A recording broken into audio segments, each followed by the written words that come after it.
작은 나에서 주 뜻대로 사는 것, 이것이 나의 삶의 행복이라오. 이것이 행복이라오.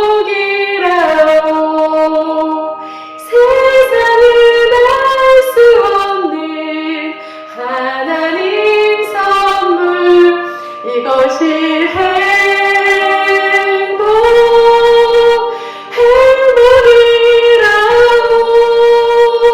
하나님의 자녀로 살아가는 것, 이것이 행복이라오.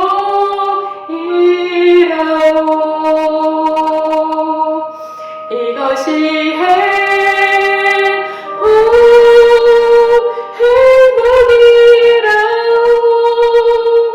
하나님의 자녀로 살아가는 것,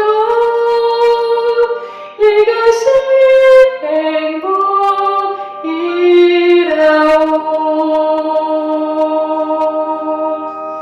이것이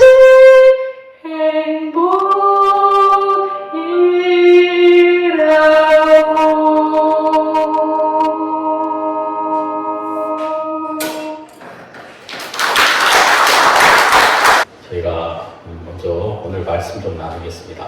오늘은 룻기 3장 1절부터 9절까지만 읽겠습니다. 1절부터 9절까지. 룻기 3장은 1절이 제일 중요해요. 3장 1절. 룻의 시모 나오미가 그에게 이르되 내 딸아, 내가 너를 위하여 안식할 곳을 구하여 너를 복되게 하여야 하지 않겠느냐. 네가 함께하던 시녀들을 둔 보아스는 우리의 친족이 아니냐. 그가 오늘 밤에 타작마당에서 보리를 까불리라. 그러니 너는 목욕하고 기름을 바르고 의복을 입고 타작마당에 내려가서 그 사람이 먹고 마시기를 당하기까지는 그에게 보이지 말고, 그가 누울 때 너는 그 눕는 곳을 알았다가 들어가서 그 발치부를 들고 거기 누우라. 그가 너의 할 일을 네게 구하리라. 룻이 시모에게 이르되 어머니의 말씀대로 내가 다 행하리이다 하니라. 그가 타작마당으로 내려가서 시모의 명대로 다 하니라. 보아스가 먹고 마시고 마음이 즐거워서 가서 노젓가리 곁에 눕는지라. 룻이 가만히 가서 그 발치부를 들고 거기 누웠더라. 밤중에 그 사람이 놀라 몸을 돌이켜 본즉 한 여인이 자기 발치에 누웠는지라. 가로되 네가 누구뇨? 대답하되 나는 당신의 시녀 룻이오니 당신의 옷자락으로 시녀를 덮으소서. 당신은 우리 기업을 물을 자가 됨이니이다. 9절까지 읽었습니다. 자, 이제 여러분 여기서 기업을 물으다, 이 말은 어렵죠. 이 말이 기업을 물으다, 이 말은 속량한다는 말입니다. 속량한다. 원래 이게 원어를 보면은, 히브리어 원어에서 보면은 이게 속량한다. 속량한다는 말이 무슨 말이냐? 값을 지불하고 도로 찾는다. 그런 의미가 있습니다. 그래서 이제 기업 물을 자다, 이 말은 속량할 자다, 그 말이에요. 그러니까 이제 이 보아스는 룻과 나오미를 속량할 자다, 이제 그 이야기입니다. 자, 우리가 여러분 이제 룻기 3장을 보면, 룻기 3장에서 그 나오미가 룻에게 이제 보아스에 대한 이야기를 쭉 들었잖아요. 2장에서 보아스가 룻에게 어떻게 했는지를 룻이 자기 시어머니 나오미에게 다 이야기를 해줍니다. 해주니까 나오미가 딱 들어보니까, 아, 보아스가 우리의 친족인데 룻을 사랑하는구나. 그리고 룻을 속량하려고 하는구나. 완전히 룻에게 빠졌어. 그래서 보아스가 룻을 위해서라면 무슨 일이라도 할 수 있겠구나라는 마음을 나오미가 알게 됩니다. 나오미가. 그래서 나오미가 룻에게 확신을 주는 거죠. 야, 내가 너의 이야기를 들어보니까 너는 지금 보아스가 한 껍데기, 행동만을 보고 있는데 내가 네 말을 딱 듣고 보니 보아스가 이미 너를 사랑하는 것이 너무 분명하다. 그래서 너는 보아스의 그 사랑을 네가 확인하고 보아스와 네가 온전히 결혼하기를 바란다. 하나가 되기를 바란다. 이제 그런데 그거는 룻이 스스로 할 수 없는 거예요. 룻이 스스로 할 수 없고 이 나오미가 그 중간에서 룻을 보아스와 하나가 되도록 이끌어주는 일을 하더라 그 말입니다. 그래서 여러분 여기 룻기 3장 1절에 나오미가 룻에게 이렇게 말합니다. 여기 3장 1절 룻의 시모 나오미가 그에게 이르되, 그러니까 룻에게 이르되 내 딸아 내가 너를 위하여 안식할 곳을 구하여 너로 복되게 하여야 하지 않겠느냐. 여기서 말하는 이 나오미는 여러분 이 나오미는 성령님을 의미하기도 하고 또 말씀을 의미하기도 합니다. 이 말씀 인도자, 예? 우리를 인도하는 인도자. 자, 나오미가 지금 룻이 그냥 막연히 하는 것을 분명하게 해줍니다. 이게 룻의 마음에서는 저 보아스가 나를 사랑하는 것 같기도 하고 이제 이 정도예요. 근데 나오미의 말을 딱 들어보면 이게 굉장히 분명해지고 애매한 것이 하나도 없고 완전히 이게 실체가 되도록 실상이 되도록 이것을 드러내주는 일을 하고 있다 그 말이에요. 자, 여러분 나오미가 지금 우리를 향한 보아스의 마음을 정확하게 알고 있기 때문에 그가 이렇게 말을 하는 거예요. 내 딸아 내가 너를 위하여 안식할 곳을 구하여 너를 복되게 하여야 하지 않겠느냐. 지금 만일 여러분 하나님이 여러분들을 향하여 내 자녀야 내 아들아 내 딸아 내가 너를 위하여 쉴 곳을 찾을 거야. 여러분 안식할 곳을 구한다는 말이 뭐예요?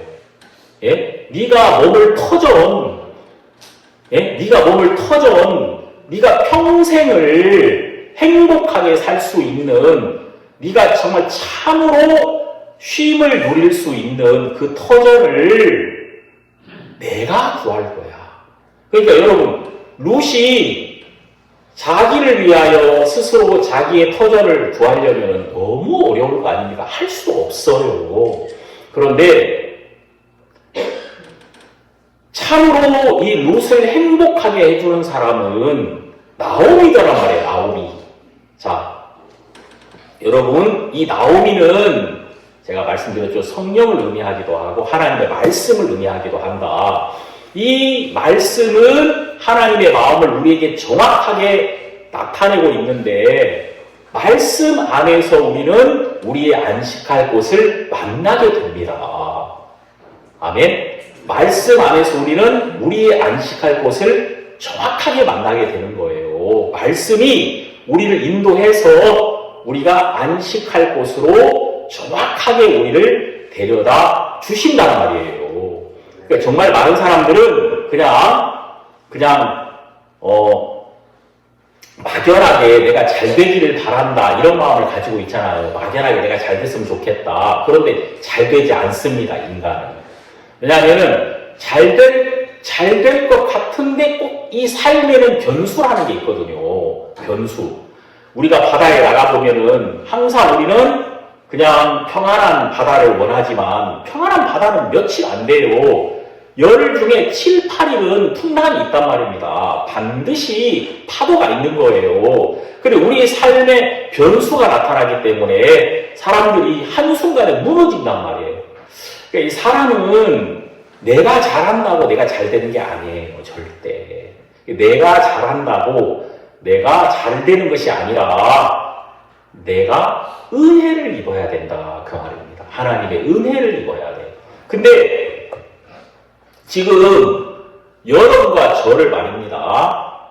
여러분과 저를 인도하는 하나님의 인도가 분명히 있습니다. 사람들이 하나님이 나를 인도한다는 것을 모르기 때문에 내가 나를 위하여 안식할 곳을 찾는 거예요. 왜 끊임없이 마음이 불안하고 마음이 초조하냐면 내가 나의 안식처를 확보하지 못했다고 생각하기 때문이에요. 근데 이 성경을 보니까 나를 위하여 안식처를 구하시는 분이 있더라. 만일 이 말씀이 하나님이 여러분을 향한 말씀이라면, 하나님이 여러분을 향한 말씀으로 여러분이 믿는다면 여러분들에게 쉼이 오겠습니까? 안 오겠습니까? 쉼이 올 거 아니에요. 내가 너를 위하여 안식할 곳을 찾아서 너를 복되게 할 거야. 내가 너를 행복하게 해줄게. 이렇게 만일 삼성 회장이 내가 너를 행복하게 해줄게. 내가 삼성에서 좋은 집 지어가지고 내가 너에게 줄 거야. 그리고 내가 너를 행복하게 해줄 거야. 이렇게 말한다면 여러분들이 좀 쉼이 오겠습니까? 안 오겠습니까?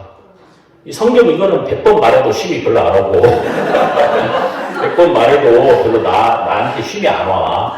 그런데 이제 무슨 확실한 거 누가 큰 부자가 나에게 그렇게 말해주면 금방 쉼이 올 거 아니겠습니까? 그런데 이제 여러분, 제가 말씀드립니다만, 이 말씀 안에 힘이 있습니다. 그냥 말하는 것이 아니라, 이 말씀은 실제로 나오미가 정확하게 본 거예요. 정확하게 나오미가 어떻게 안식을 얻을 수 있는지. 자, 나오미가 정확하게 보니까 보아스의 마음 안에서 나오미가 볼 때 보아스의 마음 안에 룻의 모든 것을 구속하고자 하는 마음, 룻을 온전히 그가 사랑해서 룻과 함께 하고자 하는 마음이 정확한 거예요. 그러니까 나오미가 룻에게 이런 말을 할 수 있는 거예요. 야, 너 이제 됐어. 내가 너를 위하여 안식할 곳을 구할 거야. 이게 무슨 말이냐면요. 나오미는 룻이 보아스 안에서 안식할 수 있다는 사실을 정확하게 알았습니다. 그러니까 지금 나오미가 하는 모든 행동은 뭐냐면은 룻을 보아스의 사랑 안으로 인도하는 거예요. 룻을 보아스의 사랑 안으로. 그러니까 이 나오미가 정확하게 보았단 말입니다. 보아스의 마음을. 자, 여러분, 제가 제 마음에 이 신앙이라는 것은 굉장히 단순한 것이구나. 이제 이런 마음이 드는 거예요. 이제 그런 마음이 이 성경을 보면 볼수록 이 성경은 어떻게 되어 있냐면은 너 이렇게 해라. 너 이렇게 하면은 네가 너에게 복을 줄게. 이런 게 아니에요. 여러분, 이 세상은 다 동기부여가 돼가지고 어떤 목적이 있어요. 성취할 어떤 목적이 있고 성취 동기가 있죠. 그래서 이제 이것을 향해서 부단히 노력하면은 내가 이것을 성취함으로써 내 자신 증명이 되는 거야. 내가 어떤 사람인지 점수가 나오고 이게 증명이 되면서 내가 다른 사람에게 인정을 받게 되는 거예요. 그래서 우리는 여기 내가 지금 목적하는 이 자리로 가기 위해서 동기부여를 가지고 목적을 딱 세우고 성취를 통해서 이 어떤 내가 원하는 지금보다 한 단계 높은 위치로 내가 가고자 하는 마음이 있단 말이에요. 근데 이게 이 세상이고 하나님은 완전히 달라요. 하나님은 어떻게 되냐면은 여러분을 하나님 마음 안에서 이루어진 여러분을 미리 말씀하신단 말입니다. 그래서 하나님은 여러분들에게 뭐라고 말하냐면 너는 온전한 자다. 너는 내 자녀다. 자, 하나님이 여러분과 저에게 너는 나의 자녀다. 이렇게 이제 말을 여러분이 들었다면 이게 얼마나 놀라운 얘기입니까? 여러분, 자녀는 어떤 특권을 가진 존재냐면은 아버지의 모든 것을 상속받을 자란 말이에요. 내가 자녀라면은 아버지의 모든 것을 상속받을 수 있는 권한이 있는 사람이란 말입니다. 그러니까 성경에서 하나님의 자녀는 딱 한 사람입니다. 누구죠? 예수님. 그래서 예수님을 뭐라 그러죠? 독생자라고 합니다. 외아들. 그러니까 예수 외에는 하나님을 아무도 아버지라고 부를 수 없는 거예요. 예수님만 하늘나라의 주인인 거예요. 예수님만 아버지의 것을 상속받을 수 있단 말입니다. 그런데 하나님의 목적이 뭐냐면은 여러분과 저를 예수로 말미암아 하나님의 아들들을 만드는 거예요. 아들들. 자, 이 성경 우리 어제 봤죠? 에베소서 1장. 자, 1장을 여기 보시면은 찾아보세요. 에베소서 1장.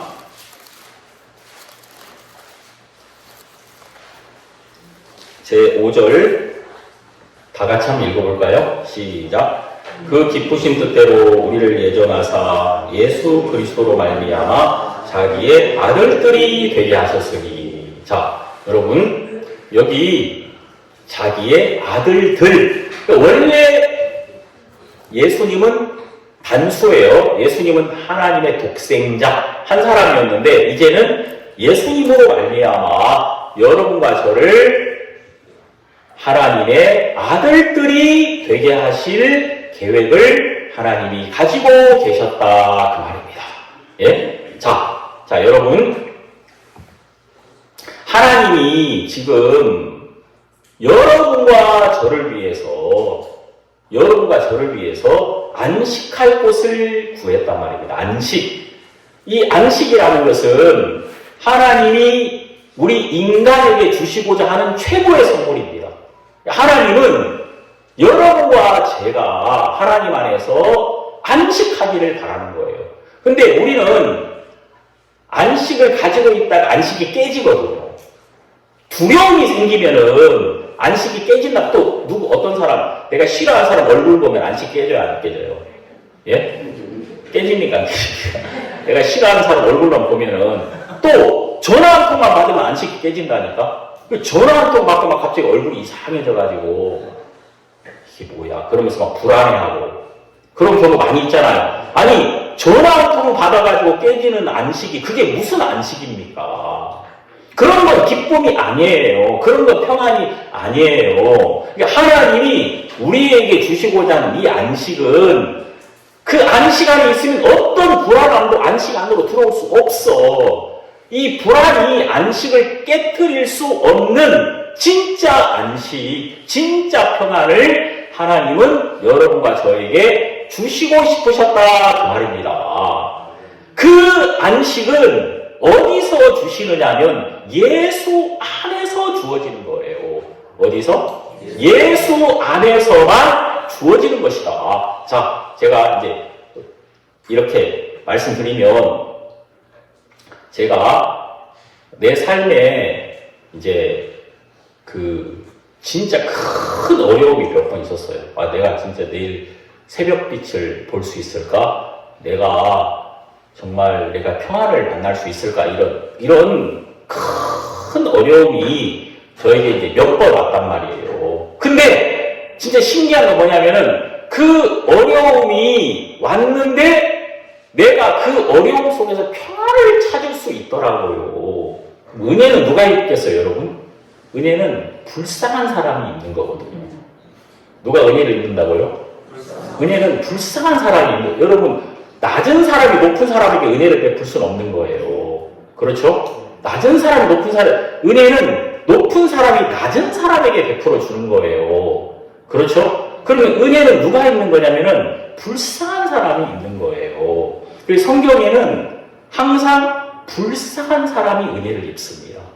그래서 성경에 막 소경 거지 바디메오가 나를 불쌍히 여기소서 막 그러잖아요. 불쌍히 여기소서 이렇게. 다윗은 그가 왕이었거든요.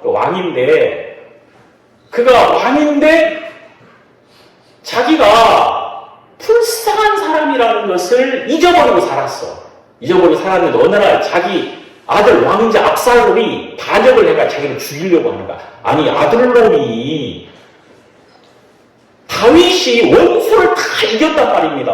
원수를 다 이기고 자기한테 큰 소리 치는 놈 다 모가지를 다 날렸는데 어느 날 그가 다 정복했다라고 생각하는 그날 아들놈이 자기 목을 노리는 거예요. 아들이. 다윗이 충격이었겠습니까? 아니었겠습니까? 이야, 진짜 그가 이제까지 쌓아놓았던 어떤 기쁨도 다 무너져 버리는 거예요. 무너져 버리면서 다윗이 이렇게 말합니다. 하나님, 나를 불쌍히 여기십시오.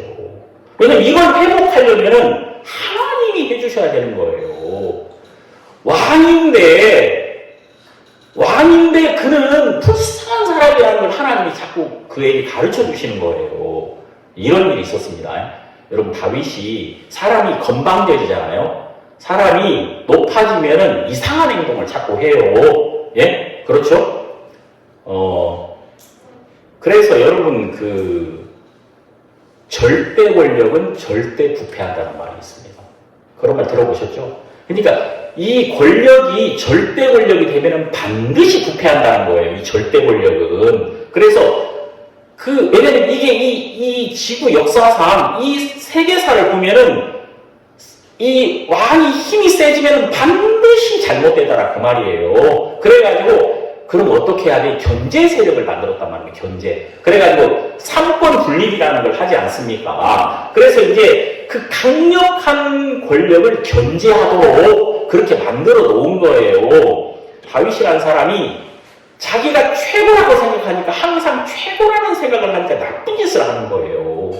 자, 어느 날 왕이 전쟁에 나갔단 말입니다. 왕이 출전을 해요. 왜냐면 이스라엘 왕들은 직접 그 전투에 앞장서가지고 직접 그 나라를 지키면서 하나님의 도움을 구하는 거예요. 왜 전쟁이라는 것이, 여러분, 편한 전쟁이 어디 있습니까? 항상 전쟁은 부담스럽지. 근데 왕이 직접 전쟁에 나가가지고 진짜 하나님의 도움을 구했단 말이에요. 근데 이제 너무 강해졌어, 이스라엘이. 그래서 왕이 출전할 때가 됐는데 안 나가. 이 왕이 출전을 안 하고 그냥 시간이 많으니까 위에서 이렇게 보니까 아름다운 여인이 밑에서 목욕을 하고 있는 거예요. 그래 보니까 알아보라고 하니까, 알아보라고 안 했지. 왕이니까 이렇게 딱 하니까 이제 뭐 밑에 사람들이 마음에 드시는구나 하고 이제 해가지고 이제 그 여자를 데려온 거야. 이 여자를. 그래가지고 이제 왕이 이 여자와 동침합니다. 다윗이. 근데 이 여자가 아이를 가져버린 거예요. 그래 알아보니까 이 사람의 남편은 우리아라는 장군이 지금 다윗을 위해서 전선에서 목숨을 걸고 싸우고 있는 거예요. 근데 그런 사람의 아내를 이 다윗이, 이 왕이라는 작자가 자기를 위해서 싸우고 있는 그 장군의 아내를 자기 놀이개감으로 삼았단 말이에요. 그 우리아의 아내가 밧세바입니다. 이름이. 밧세바가 이제 다윗에게 통보합니다. 내가 당신의 아이를 가진 것 같다. 그러니까 왕이 깜짝 놀란 거죠. 왜냐면은 그냥 하룻밤에 일로 끝내고 딱 정리하려고 했는데 아이를 가졌단 말이에요. 그래가지고 너무 놀래가지고 급히 지금 전선에 싸우고 있는 이 우리아를 불러들인 거야. 예? 불러들였다면 바로 휴가.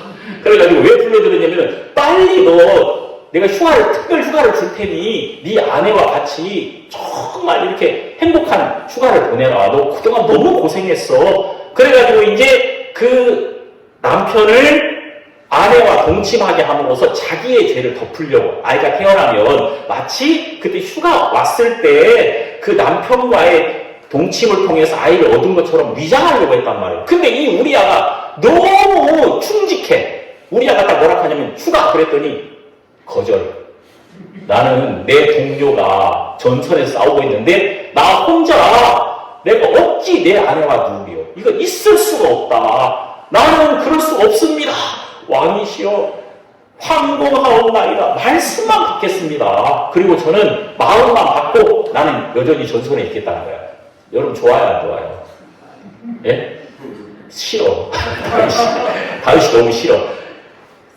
자기 죄를 가리워야 되니까. 그래가지고 막 억지로 아니야 너무 괜찮아 그래가지고 이제 억지로 막 보냈는데 실패했단 말이에요. 안 가. 이 장군이 그래서 어떻게 한 줄 아십니까? 다윗이 군대 장관에게 편지를 써가지고 이 우리아라는 장군을 가장 심한 전투에 맨 선봉대장이 되게 합니다. 그래가지고 거기서 죽게 만드는 거예요. 일부러. 그래서 우리아가 죽어버립니다. 그 전쟁터에서 다윗이 이걸 했어. 그리고 그 아내 밧세바를 자기 아내로 삼습니다. 예? 자, 완전히 왕이 하는 범죄니까 누가 알아? 이거 뭐 대들 사람도 없어요. 근데 누가 보셨습니까? 하나님이 보셨단 말이에요. 하나님이 나단 선지자를 보냅니다. 이 다윗 왕에게 선지자가 나단 선지자가 오니까 다윗이 선지자님 웬일이십니까? 그러니까 나단 선지자가 머리를 이렇게 다 긁으면서 우리 동네에 좀 뭔 일이 있어가지고 왕에게 도움을 좀 구하고 싶다고 말씀해 보십시오.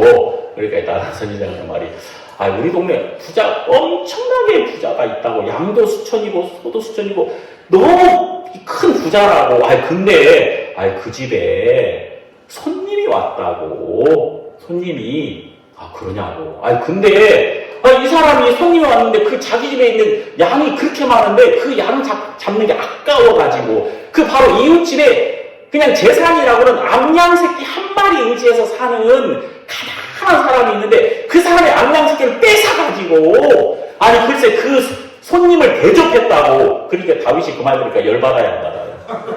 여러분도 열받아야 안 받아요. 열받잖아요. 그래가지고 이제 그 말 들으니까 막 다윗이 너무 화가 나가지고 벌떡 일어나가지고 그 인간은 반드시 죽일 자라. 반드시 죽을 자라.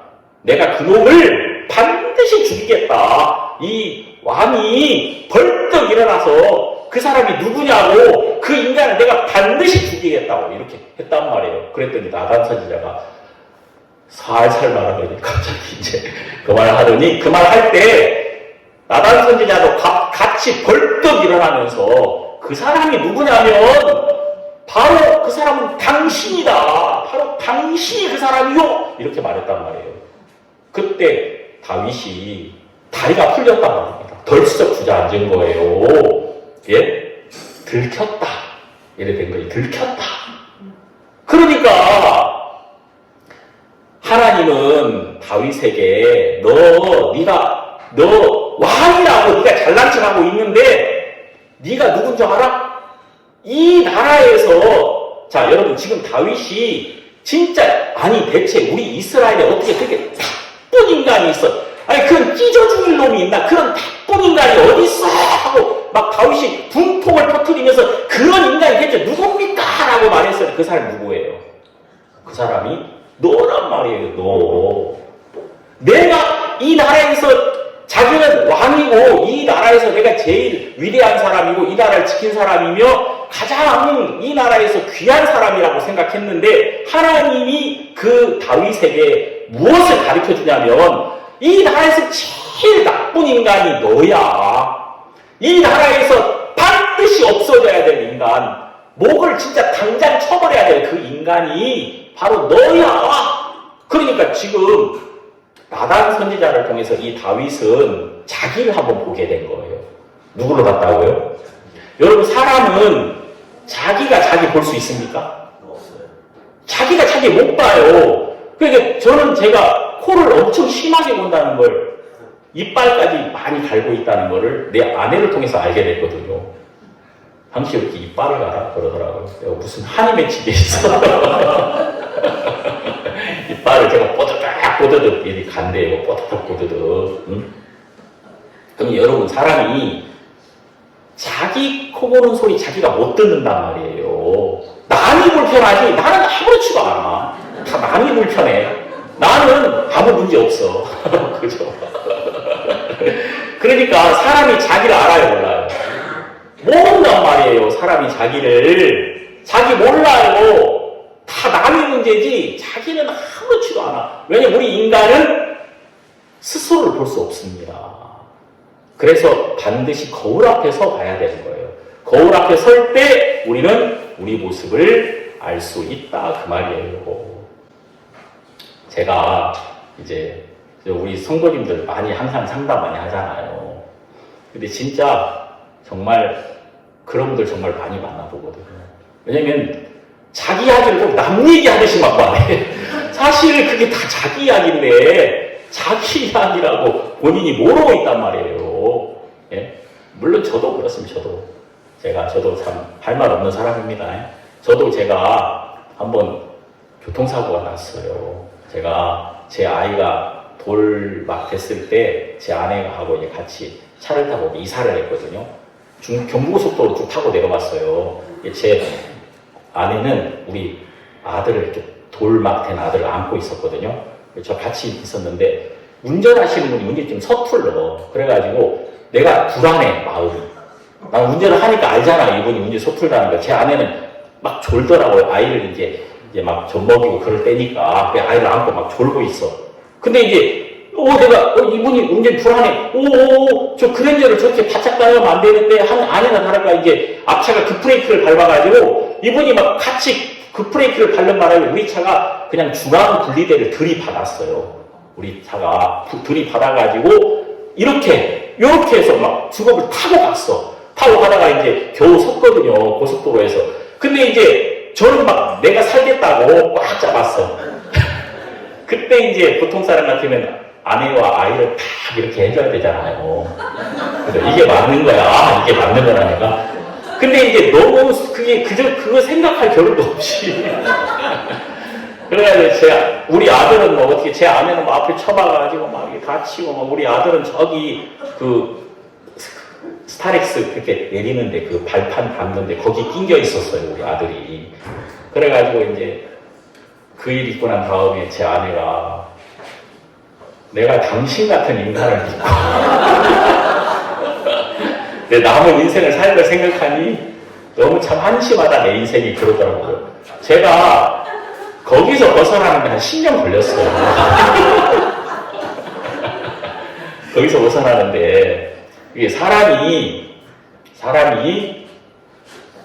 자기를 한번 봐야 된단 말이에요. 자기를. 예?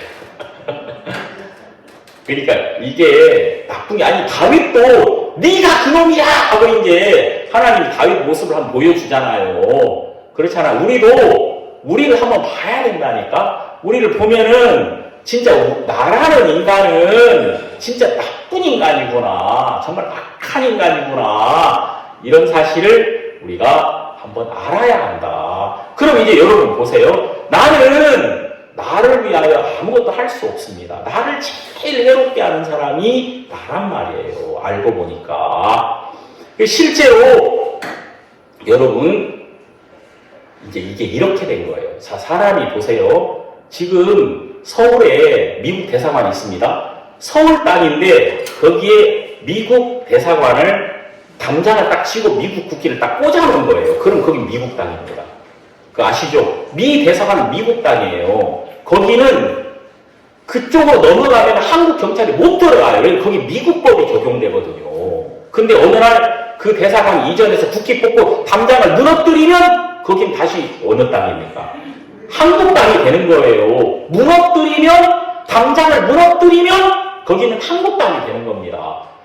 우리는 하나님이 지으신 이 넓은 땅에, 하나님이 주시는 자유의 땅에 우리를 하나님이 두셨습니다. 그런데 우리 인간이 하나님을 버리고 나라는 성을 쌓았단 말이에요. 이 신기하게 성경에 보면은요, 하나님을 떠난 사람들은 다 성을 쌓습니다.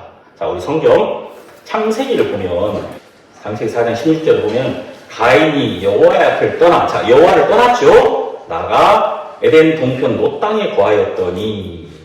자, 그 다음에 17절 아내와 동침하니 그가 잉타에 에녹을 낳은지라. 가인이 무엇을 쌓고?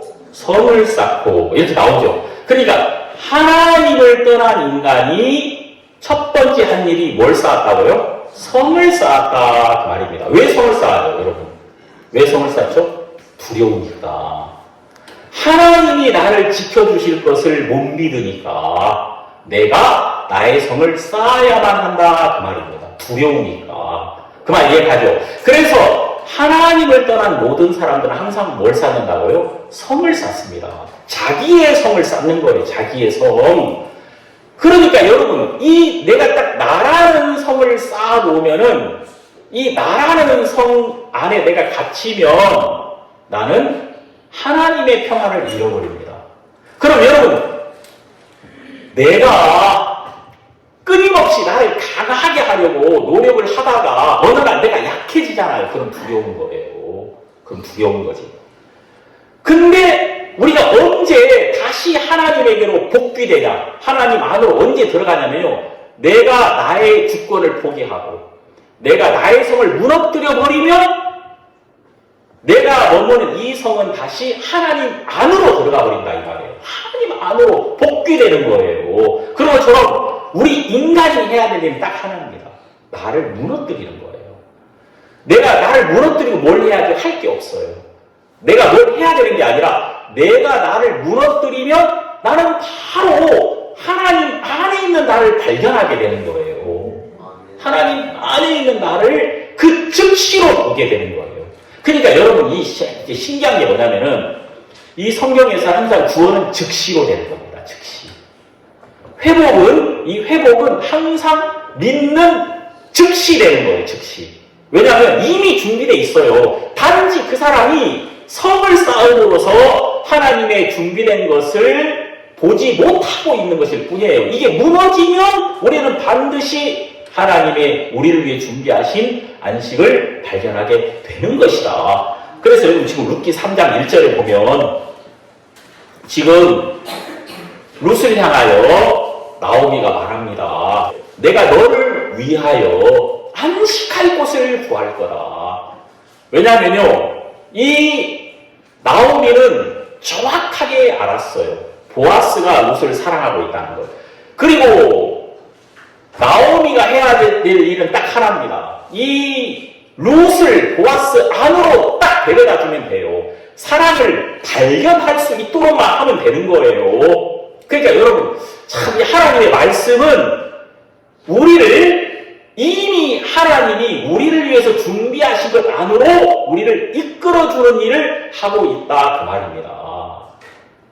자, 제가 이 성경을 보면서 참 감사한 게 뭐냐면은 하나님은 여러분과 저를 모두 다 한 사람씩 다 뜨겁게 사랑하고 있다는 겁니다. 만일 이 일생이 전부라면 우리가 진짜 불쌍할 텐데 하나님이 왜 이렇게 일생을 불공평하게 했을까요? 예? 안 그렇습니까? 어떤 사람은 진짜 태어나가지고 진짜 어렵게 살다가 죽는 사람도 있을 거고 어떤 사람은 그냥 정말 금수저로 태어나가지고 별로 어려움 없이 산 사람도 있잖아요. 왜 이렇게 인생은 불공평한가요? 여러분? 왜 하나님은 불공평하게 했을까요? 자, 제가 이제 군대를 갔는데 군대는 불공평합니다. 군대 가면요 사람들이 하는 말이 줄을 잘 서야 된다. 그 말을 하고 줄을 잘 서야 돼. 그러니까 줄을 잘 서가지고 이 줄 딱 끊어가지고 너는 저기 어디 그럼 이제 식당 그럼 그 줄은 식당에 가가지고 이제 3년간 이제 칼질해야 돼. 적성과 상관없이. 그리고 이제 이 줄은 저기 경비 그럼 이제 그 줄을 어디 서느냐에 따라서 옛날에는 완전히 그렇게 달라졌단 말입니다. 불공평하단 말이에요. 이 군대라는 것 자체가. 근데 불공평한데도 대한민국 남자들은 그거 불평합니까? 군대가 불공평한데? 불평합니까? 안 합니까? 별로 안 하죠. 왜 안 해요? 우린 이런 생각해요. 군대는 고생 좀 해야 돼.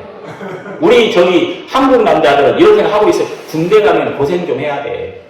물론 자기 자식은 고생 좀 덜 하기를 바라지만 남의 자식은 무조건 고생해야 돼. 자, 우리는 군대 가면 고생 좀 해야 돼 이런 생각하죠. 왜 그런 생각합니까? 고생해야 사람 된다는 거야. 그 사람이 한 2년 고생해가지고 나머지 한 50년 행복하게 살 수 있다면은 그 2년 그것 좀 고생 좀 해도 돼? 이런 생각 합니까? 안 합니까? 이런 생각 한단 말이에요. 자, 하나님이 그런 생각을 하신단 말이에요. 왜 하나님이 인생을 불공평하게 했을까요? 그것은 인생은 짧단 말입니다. 인생이 중요한 것이 아니라 영생이 중요한 것이거든요. 그래서 이 인생이라는 기간 동안에 어떤 사람이 이렇게 말해요. 인생은 기차 대합역과 같은 것이다. 기차 대합역, 짧은 여행을 준비를 하는 기간이다 그 말입니다. 그래서 이 인생 안에서 영생을 준비하는 거예요. 영생. 만일 인생의 기간 동안에 영생을 준비하지 못했다면 그 사람은 진짜 불쌍한 사람이겠죠. 근데 그 사람이 이 인생의 기간 동안에 영생을 준비했다면 얼마나 행복하겠습니까? 자, 지금 이 나오미는 룻을 데리고 보아스 안으로 들어갑니다. 자, 이렇게 말합니다. 여기 룻기 3장 2절. 네가 함께하던 시녀를 둔 보아스는 우리의 친족이 아니냐. 그가 오늘 밤에 다장마당에서 보리를 까불리라. 자, 이렇게 나오미가 자세히 말해줍니다. 룻에게 지금 무엇을 말해주냐면요.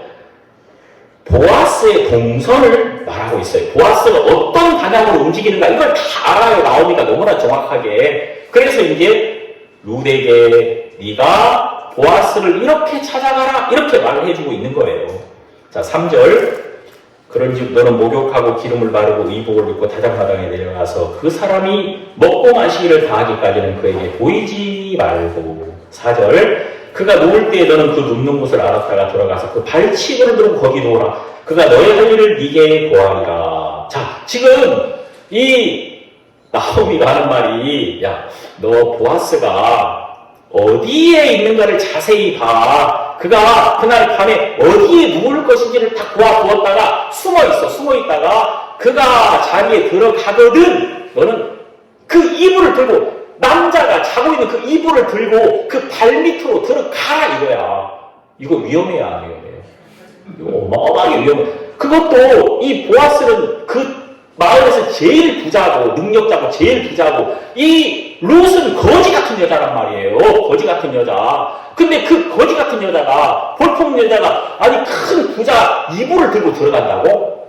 맞아 죽을 일이에요. 이거 굉장히 위험한 일이란 말이에요. 근데 지금 이거 나오미가 정확하게 봤거든. 보아스가 룻을 사랑하고 있다는 것을 정확하게 알거든요. 그래서 지금 그 이불을 들고 들어가라는 것은 보아스가 너를 사랑하기 때문에 네가 그것을 딱 열고 들어갈 때 너는 그가 너를 향한 그의 사랑을 확신할 수 있을 것이다. 그가 자기 이불을 들고 들어오는 그 여자를 향해서 자기 마음을 나타낼 거 아닙니까? 예? 나타내겠어요? 안 나타내겠어요? 3초 안에 나올 거야, 아마 그 마음이. 그렇죠? 예? 딱 마음이 나올 거 아니에요. 이불을 열고 들어갈 때 룻은 막연하게 생각하는, 보아스가 진짜 나를 사랑하긴 할까? 이런 마음이 있었는데 정확하게 그 이불 안에서 나를 향한 남편의 사랑을 확신할 수 있게 된단 말이에요. 그래서 지금 이 나오미가 룻에게 들어가라. 왜냐면 그 안이 뭐예요? 너의 안식할 곳이라는 거예요. 그 이불 안 있죠? 그 이불 안이, 다시 말해서 이 이불 안이라는 것은 보아스와 룻이 하나가 된 자리다. 그 말입니다. 보아스와 룻이 하나가 된 자리. 여러분, 우리의 신랑을 예수라고 말합니다. 예수와 내가 하나가 된 자리가 어디죠? 여러분, 예수와 내가 하나가 된 자리가 어디예요? 그게 십자가입니다. 자, 우리 성경 갈라디아서 2장 20절을 보면은, 2장 20절, 내가 그리스도와 함께 십자가에 못 박혔나니 그런즉 이제는 내가 산 것이 아니요 오직 내 안에 그리스도께서 사신 것이라. 자, 여러분 여기 보니까 내가 예수와 함께 십자가에 못 박혔다는 거예요. 자, 우리는 항상 십자가를 바라볼 때 누가 못 박힌 곳입니까? 예수님이 못 박힌 곳으로만 생각하잖아요. 그런데 거기에 누가 못 박혀 있다고요? 내가 함께 못 박혀 있는 곳이다. 그 말입니다.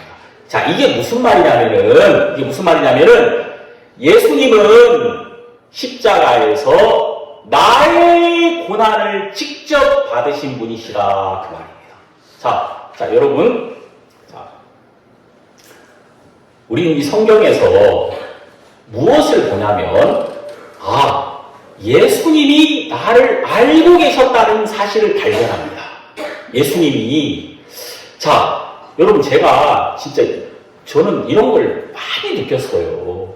제가 한 20년 전에 아프리카에 전도여행을 갔어요. 근데 내가 이 벨트가 너무 낡은 거야.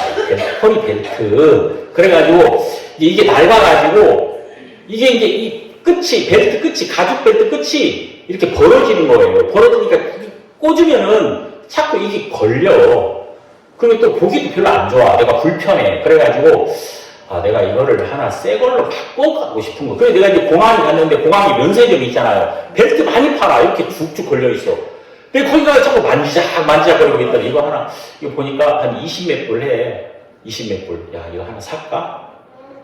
그러는데, 갑자기 내 아내가, 당신 아프리카 가는데, 그 형제, 그 선교사님들 다 거기서 말라리아 걸려가지고 막 중내사냐 하면서 그렇게 사는데, 당신이 거기서 세벨트 맺고 딱 가는 게 좋을까? 그러더라고요. 그래서 안 좋지! 그러니까, 안 좋지! 그래가지고, 바로 놓고 이제 제가 이제 갔어요. 이제 아프리카 갔단 말이에요. 갔는데, 거기서 이제 캠프했는데, 거기 이제 아프리카에 공사 온 어떤 그 형제가 있는데, 대학생들 있는데, 근데 그 부모가 그 아프리카에 그 아들 잘 있는지 휴가 내가지고 보러 온 거예요. 예, 대구 분인데. 근데 이제 그분이 이제 제가 오는 거 알고 오셨죠? 근데 이제 이렇게 저를 만났어요, 거기서. 만나가지고 제 손을 딱 잡더니, 어머니, 목사님, 제가 목사님에서 작은 선물 하나 가져왔어요. 그러더라고요. 왔는데, 입안에 뭐겠어요? 허리 벨트. 이만한 허리 벨트를 그분이 가져오셨더라니까. 내가 만일 거기서 벨트를 샀더라면 내가 얼마나 부끄럽겠어요. 그렇겠죠? 아니, 하나님이 나를 아시네? 하나님이 내 허리 벨트, 이거 하나님이 아시더라. 우리가 이 찬송가에 보면은 내 모든 형편 아시는 주님. 하나님은 우리를 아신단 말이에요. 우리가 성경을 읽으면은 예수 앞에 가면 첫 번째 느끼는 게 이분이 나를 알고 계신다는 것을 발견합니다. 예? 그래서 예수님이 그 요한복음 4장의 사마리아 여자에게 말하잖아요. 네 남편을 데려와라. 응? 그랬더니 저는 남편이 없나이다. 그래, 네가 남편 5이 있으나 지금 있는 자는 네 남편이 아니니 네 말이 참되도다. 깜짝 놀란 거지. 아니, 나에 대해서 이분이 다 아시는구나. 이걸 발견하게 됐어. 그럼 여러분이 성경을 읽으면은 성경 안에 여러분의 이야기가 기록되어 있는 거예요. 하나님이 여러분에 대해서 이미 알고 있다는 것을 이 말씀을 통해서 우리에게 보여주고 있다. 우리는 이 말씀이라는 거울 앞에 서 보면 이 안에서 우리를 발견하게 되는 겁니다. 야, 정말 하나님이 나를 알고 계시는구나. 이 사실을 우리가 이 안에서 발견하게 되는 거예요.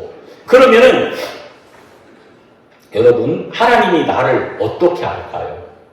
예? 나를 왜 이렇게 다 알 수 있었을까요, 하나님이? 그 이유는 하나님은 우리를 지으신 창조주였기 때문에 우리를 아신단 말입니다.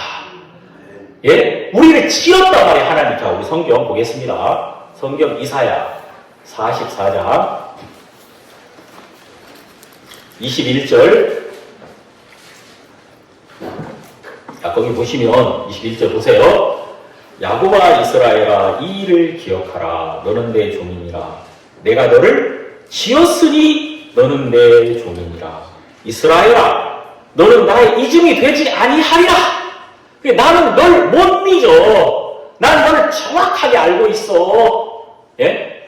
이 성경 다니엘아 내가 너를 지었어.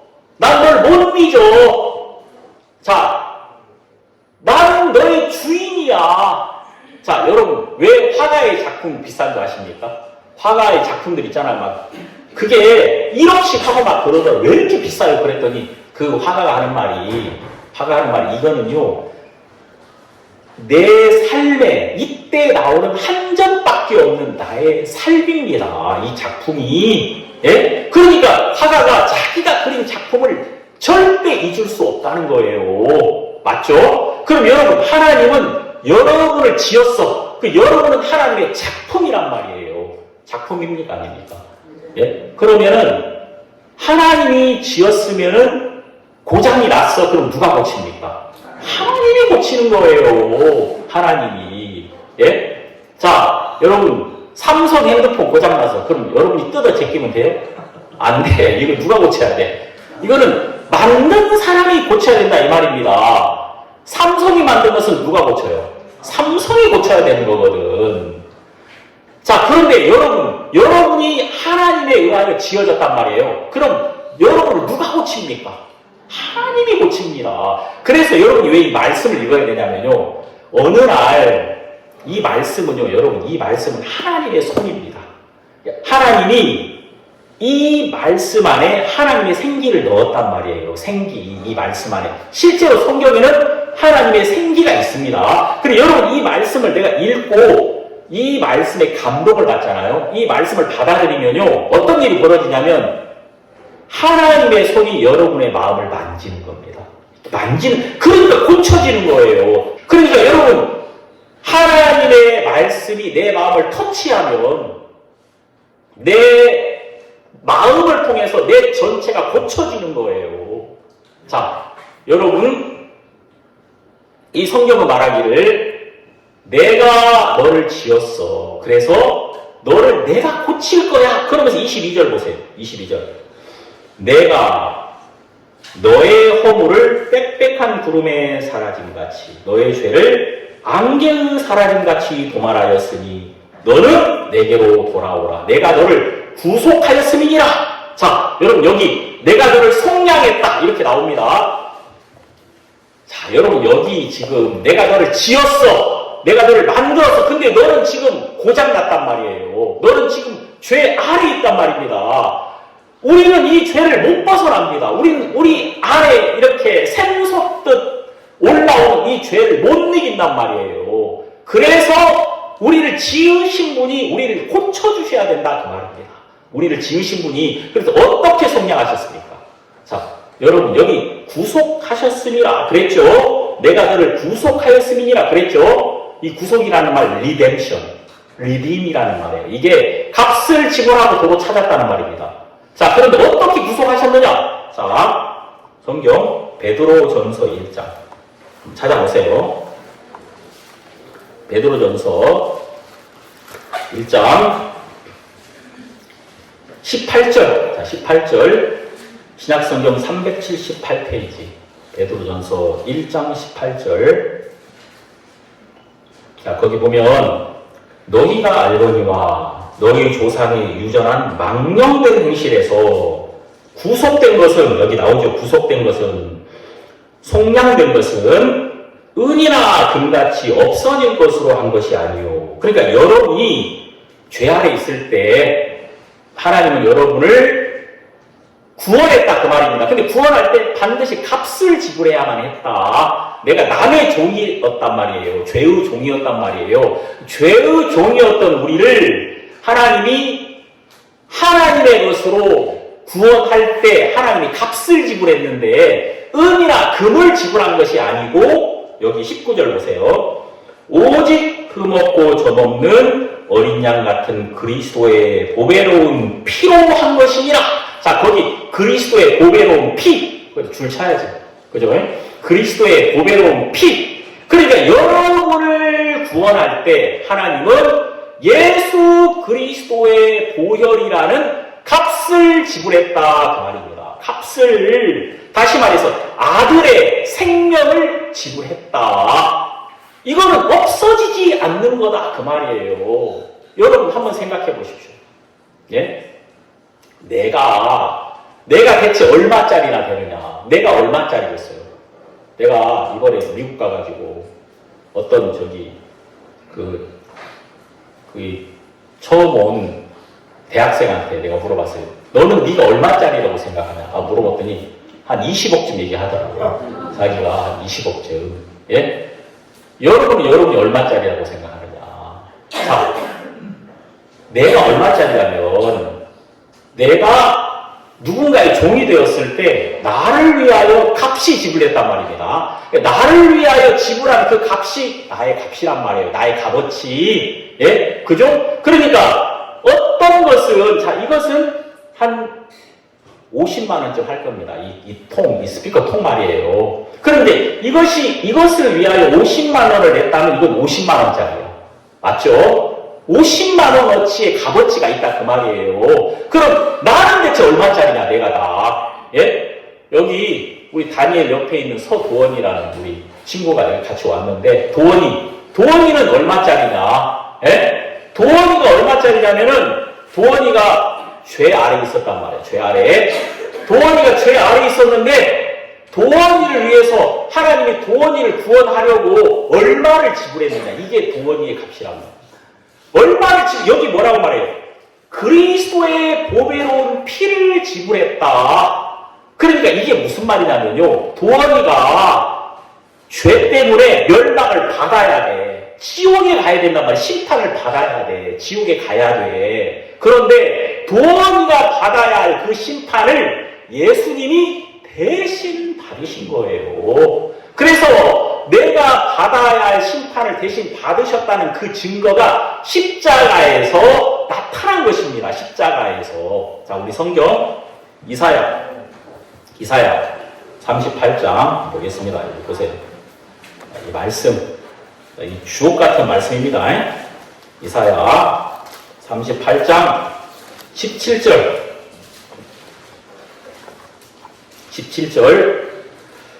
보옵소서 내게 큰 고통을 더하신 것은 내게 평안을 주려 하심이라. 주께서 나의 영혼을 사랑하사 멸망의 구덩이에서 건지셨고 나의 모든 죄는 주의 등 뒤에 던지셨나이다. 자, 여러분 여기 보니까 여러분과 저의 모든 죄, 나의 모든 죄는 주의 등 뒤에 던지셨나이다. 자, 여기서 주라는 말이 중요해요. 이 주라는 말은 여러분의 창조주, 여러분을 지은 자, 여러분의 참된 주인이 여러분을 담당하셨다 그 말입니다.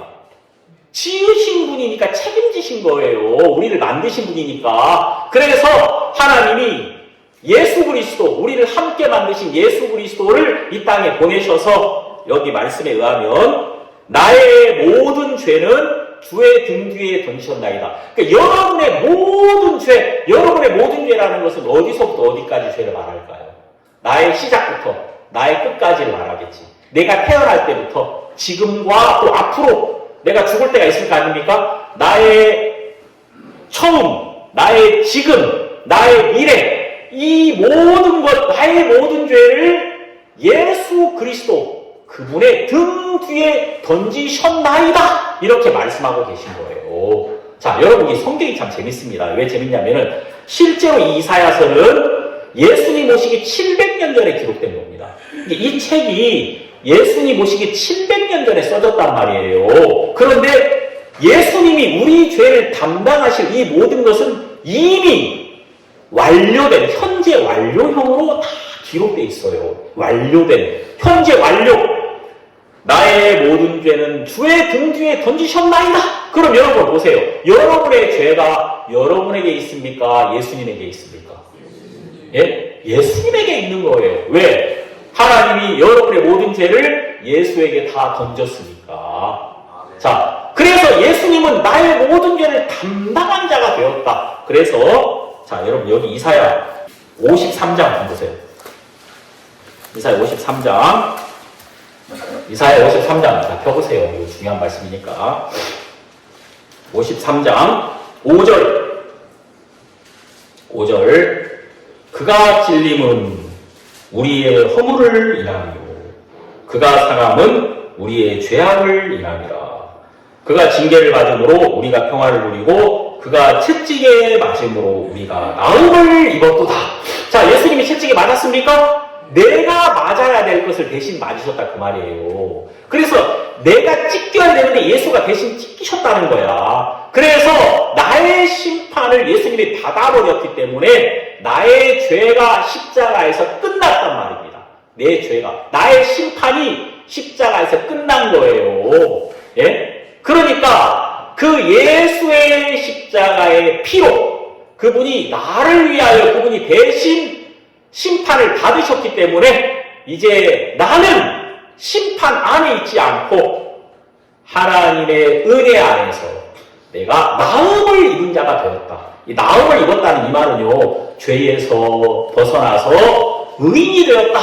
하나님의 자녀가 되었다는 것을 말하고 있는 거예요. 자, 여러분 보세요. 왜 여러분이 하나님의 자녀라고 말하냐면 여러분을 구원하시려고 하나님이 지불한 값이 아들의 생명값이다. 그 말입니다.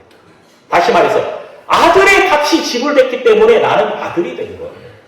자, 여러분 내가 말했습니다. 이거 50만 원짜리야. 50만 원을 내면 이게 50만 원짜리 스피커야. 나를 구원하려고 하나님이 아들의 값을 지불했어. 아들을 지불했기 때문에 나는 아들이 되는 거예요. 그 말 이해가십니까? 이게 진짜 놀라운 거 아닙니까? 이게 아들이 중요한 게 아니라 아들이 된 사람은 하나님의 모든 것을 물려받을 상속권이 있는 것입니다. 하늘나라는 누가 가는 줄 아십니까? 하늘나라는 아들이 가는 겁니다. 아들만이 들어가는 곳이 하늘나라예요. 아버지의 나라라고 하죠, 우리가. 아버지의 나라. 그래서 예수의 피로 하나님이 여러분을 구원하셔서 여러분을 아들을 만드시고 하나님의 나라를 상속받을 수 있도록 하나님이 여러분을 이끌어 주셨던 것이다. 이것이 바로 룻기 3장이란 말입니다. 그래서 여러분 룻기 3장에 그 이불을 들고 룻이 들어가잖아요. 딱 갔더니 보아스가 뭐라 합니까? 이게 보세요. 자, 룻기 3장 여기 뭐라고 말합니까? 3장 7절 보아스가 먹고 마시고 마음이 즐거워 가서 노적다리 곁에 눕는지라 룻이 가만히 가서 그 발치부를 들고 거기 누웠더라. 8절 밤중에 그 사람이 놀라 몸을 돌이켜본즉 한 여인이 자기 발치에 누웠는지라. 9절 가로되 네가 누구냐? 대답하되 나는 당신의 시녀 루시오니 당신의 옷자락으로 시녀를 덮으소서. 당신은 우리 기업을 물을 자가 됨이니이다. 이게 무슨 말이냐면은 당신은 나를 속량할 자입니다. 이렇게 말한 거예요. 당신은 나를 구속할 자입니다. 당신은 나를 구속할 수 있는 분이다. 그 말이에요. 그러니까 지금 이렇게 말하니까 여기 뭐라고 말합니까? 여기 10절 보세요. 10절 가로되 내 딸아 여호와께서 네게 복을 주시기를 원하노라. 자, 지금 룻이 이 이불 안에서 나를 사랑하는 보아스의 사랑을 확인하고 발견한 겁니다. 예? 이 이불 안에서 이게 여러분 뭐냐면 여러분을 향한 하나님의 사랑은 어디서 나타났느냐면 십자가에서 나타난 거예요. 십자가에서 여러분이 자 쉽게 말하면 이 말씀을 열고 마치 룻이 이불을 열듯이 여러분이 이 말씀을 열고 하나님의 마음을 열고 이 약속을 열고 약속 안으로 들어가면 거기서 무엇을 발견하냐면 여러분을 기뻐하시는 하나님을 발견할 수 있단 말이에요. 이게 참 놀라운 거예요. 그 안으로 들어가지 않으면 발견이 안 돼요. 근데 여러분이 여러분의 막연한 생각을 버리고 말씀의 인도를 따라서 나옴의 인도를 따라서 하나님의 약속의 이불을 열고 하나님의 약속 안으로 십자가 안으로 들어가 보면 거기서 여러분을 기뻐하시는 예수 그리스도를 만날 수 있단 말이에요. 그게 보입니다. 그래 이 성경 어디를 열어도 이불을 열듯이 이 성경 어디를 열어도 이 말씀 안에는 나를 사랑하는 하나님의 사랑이 나타나 있어요. 그것과 만나면 짜릿짜릿하지 우리가. 예? 진짜 뭐 무슨 걱정이 있겠습니까? 제가 이번 우리 수양회를 하면서 너무 감사했습니다.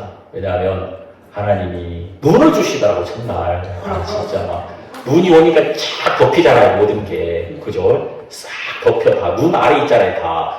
이야 진짜 하나님의 은혜가 우리에게 와서 예? 우리의 모든 마음을 다 덮어버리고 예? 우리 마음을 이렇게 아름답게 하시는구나.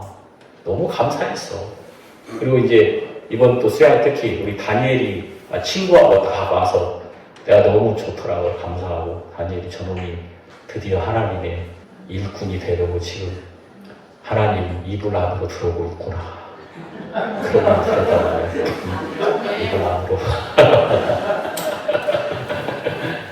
이 따뜻함 안으로 들어오는 거예요. 따뜻함 안으로. 이 따뜻함 안에서 우리는 하나님 마음을 발견한단 말이에요. 마음을. 여러분들이 여러분들의 생각으로는 죽었다 깨어나고 그 입을 들고 못 들어갑니다. 나오미가 그렇게 하라고 하니까 하는 거지 룻이 자기 마음으로는 죽었다 깨어나도 여기 못 들어가요. 나오미의 인도를 받으니까 들어가게 되는 거예요. 그런 것처럼 우리가 하나님의 말씀의 인도를 받으면 내가 생각하지도 못했던 아들의 축복을 받게 되는 것입니다. 아니 나보고 아들이란 이게 말이 돼? 이 베들레헴에서 가장 가난한 자가 가장 부유한 자에게 들어가서 그와 합해지면은 이 룻은요 보아스의 사랑을 받는 그 순간에 가장 좋은 집에 살게 되는 거예요. 베들레헴에서 가장 존귀한 자의 자리로 즉시로 올라가 버리는 거예요. 근데 여러분 보아스가 제가 어디서 말씀드렸죠. 보아스가 왜 이렇게 룻을 사랑합니까? 보아스 어머니가 누구냐면 기생 라합입니다. 자기 어머니가 기생 라합이라니까요. 그래서 이 보아스는 정말 하나님은 하나님께 돌아온 자를 기쁘게 받으신다는 것을 이게 어떤 유대인들은 유대인만 알잖아요. 하나님의 사랑을 받아본 적이 없는 사람은. 근데 보아스는 압니다. 하나님의 마음을. 그리고 하나님의 마음 안으로 들어온 이 여인을 보아스가 기뻐하더라 그 말입니다. 그래서 우리는 소망 없는 자가 항상 하나님의 안에 와서 소망을 가지게 된다는 것. 그리고 여러분들이 어떤 절망 속에서도 빛 앞에 어둠이 존재할 수 없듯이 여러분 하나님 안에는 절망이 존재할 수 없는 것입니다. 절망이 존재하지 않는다. 그래서 여러분들이 예수로 말미암아 이런 기쁨을 가지는 여러분이 되기를 바라겠습니다. 기도하겠습니다. 하나님 아버지 고맙습니다. 우리를 권하심을 감사드리고 우리에게 그리스도와 하나 된 이런 은혜를 베풀어 주셔서 감사합니다. 우리 성도님들 마음 안에 항상 이 사랑이 크게 마음에 자리 잡게 하소서. 우리 주님 감사드리고 예수님 이름으로 기도드립니다.